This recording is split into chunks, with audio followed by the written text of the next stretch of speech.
The world's third major manufacturing bloc is under the North American Free Trade Agreement, an economic alliance of Canada, Mexico, and the United States.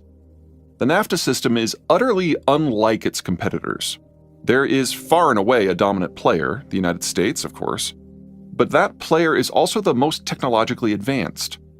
Canada exists at a similar wage and tech level, so what integration exists is largely concentrated where Detroit, Michigan meets Windsor, Ontario, the core of the northern lobe of North American automotive manufacturing.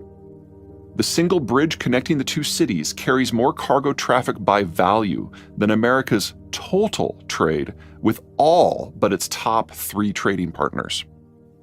There are 2 bits of magic in the manufacturing of North America. The first is within the United States itself.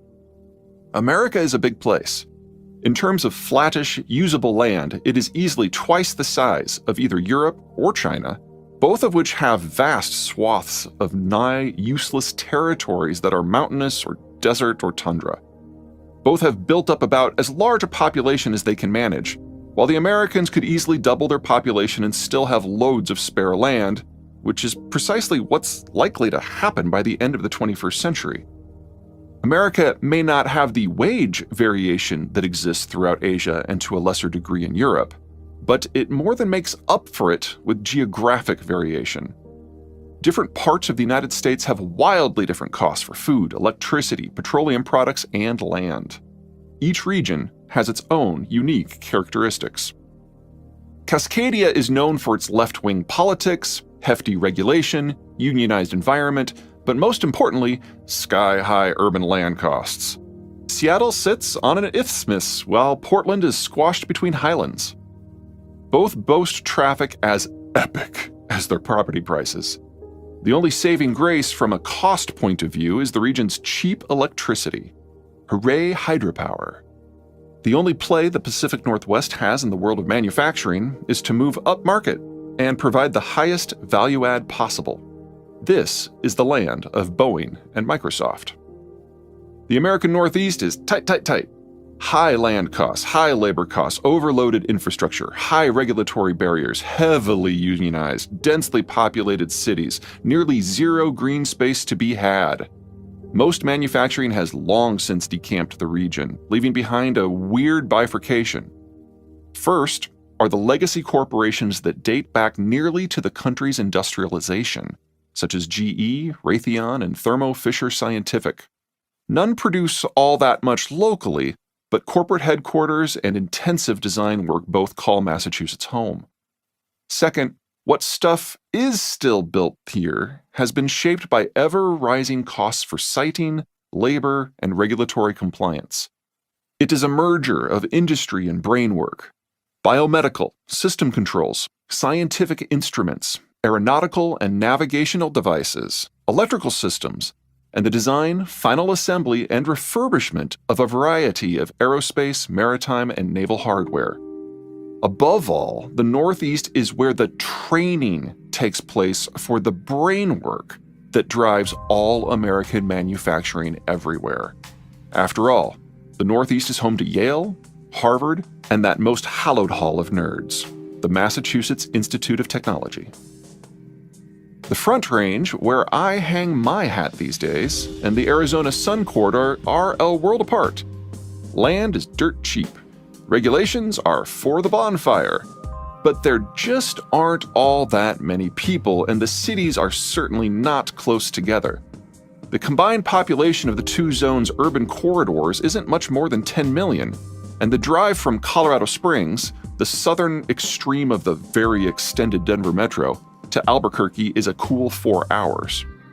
And even that only if the traffic is light, the weather is good, and the cops are asleep.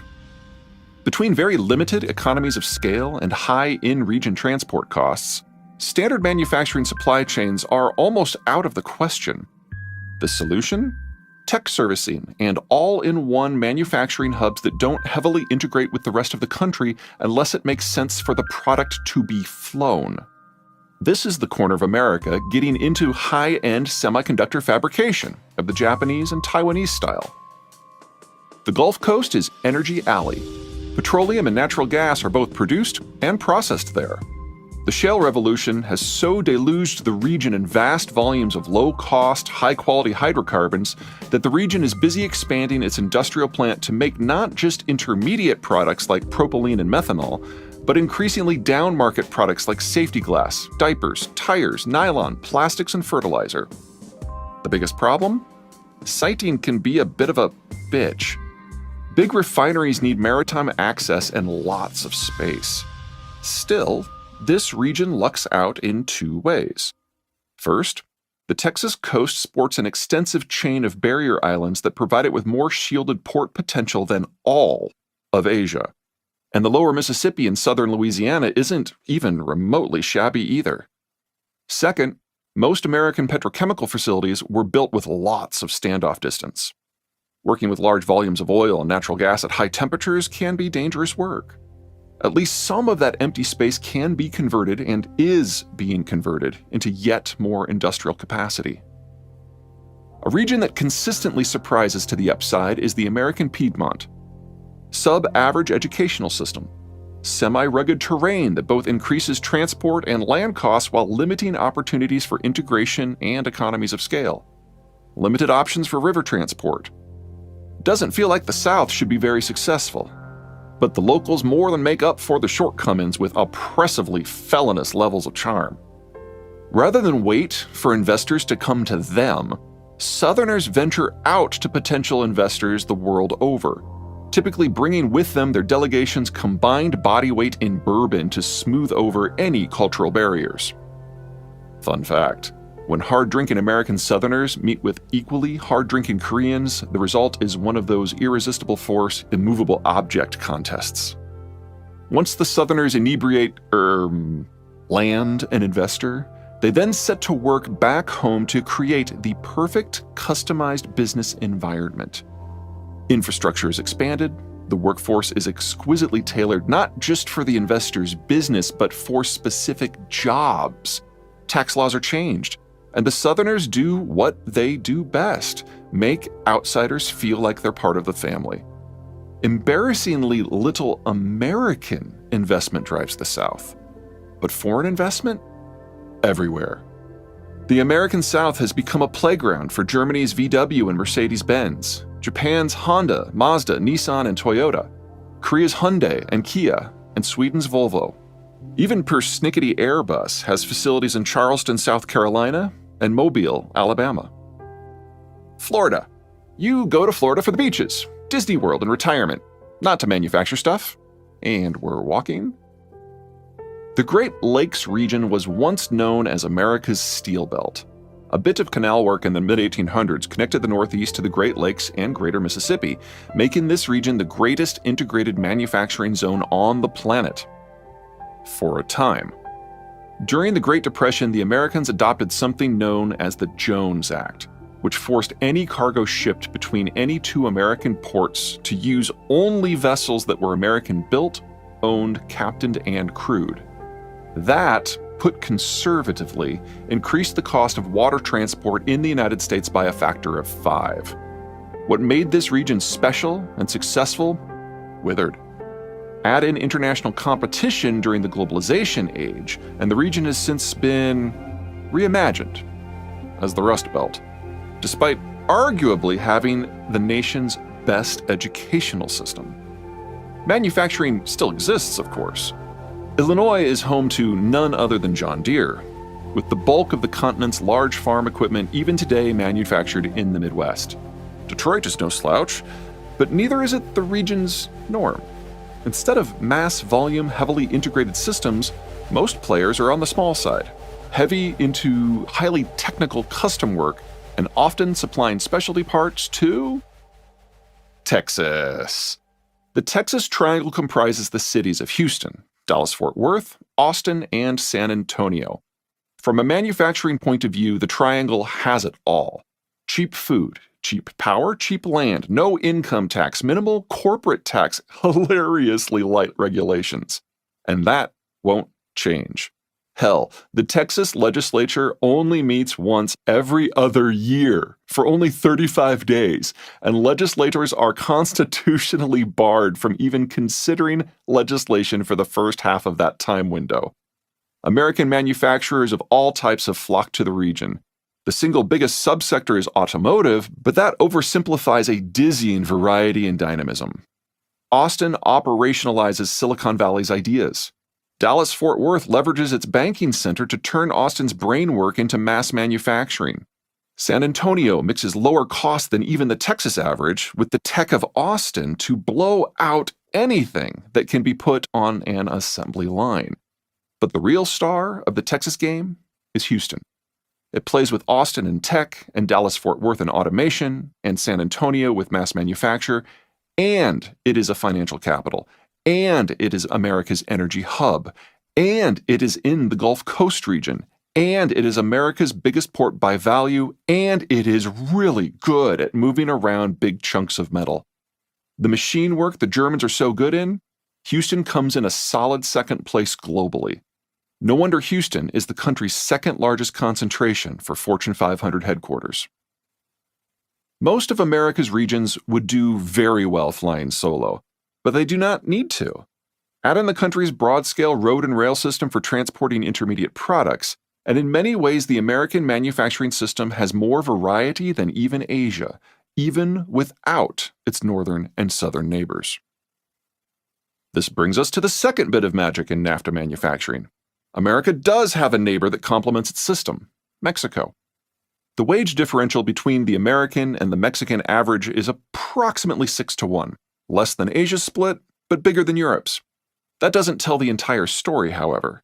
Mexico is a different beast compared to many of the other countries we've covered. Anti-Americanism didn't stop dictating Mexican industrial policy until the 1990s. And Mexico didn't really start playing the industrialization game until 2000, which, incidentally, is a mere heartbeat before China was admitted to the World Trade Organization. Being a late starter definitely generated some problems, but nothing has held Mexico back more than its topography. Mexico's low latitude puts it firmly in the tropics. The combination of tropical heat and tropical moisture and tropical bugs makes the tropics the most problematic climate possible for industrialization. Building materials are compromised. Concrete often sets incorrectly due to the humidity. Asphalt slides in the heat. And the population must do battle with tropical diseases. Mexicans address these issues by moving up onto the broad plateau between the Sierra Madre mountain chains, but that has generated new problems. Living at altitude means no coastal access and no navigable rivers, necessitating artificial infrastructure that must battle with the terrain at every step. Trains can only carry half their nameplate capacity when on rails that aren't as little as a 0.25% slope. And there's a lot more than a 0.25% slope on most mountains. Everything gets very expensive very quickly. Another problem of moving up a mountain is that the higher one climbs, the lower the humidity and the vapor pressure of water. For those of you who live at sea level, that means water not only evaporates quickly, it actually boils at a lower temperature, specifically about 15 degrees lower in Mexico City than in Miami. These characteristics take us two places. First, Mexico does have an extreme labor cost variation of the sort that makes East Asia work so well. The country's fractured nature ensures it. But that variation is not easily accessible, making the point more or less moot until such time as Mexico's infrastructure can catch up. Second, as one moves north from Mexico City, the combination of higher latitudes plus different wind and sea currents and a shifting mountain complexion turns the land to desert. Normally, this would be bad.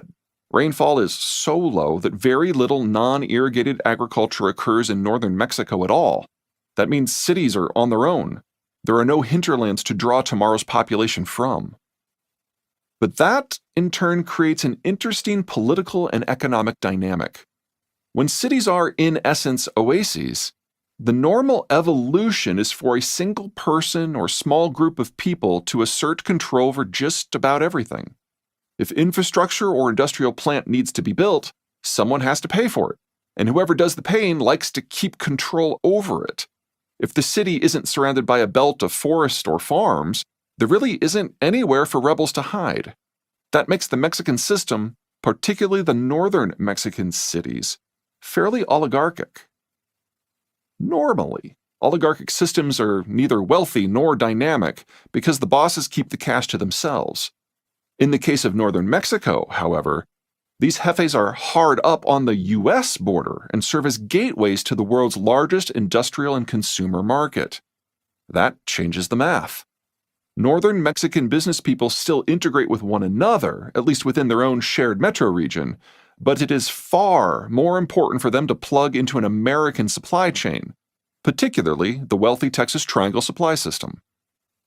Perhaps best of all, while the United States features the developed world's healthiest demographic structure, Mexico features the best of the advanced developing worlds. There's plenty of consumption on both sides of the border. End result? The Texas-Mexico axis boasts the technological sophistication of Japan, the wage variation of China, and the integration of Germany with its neighbors, all within the footprint of the world's largest consumption market. That is where we are now. But now is not the future.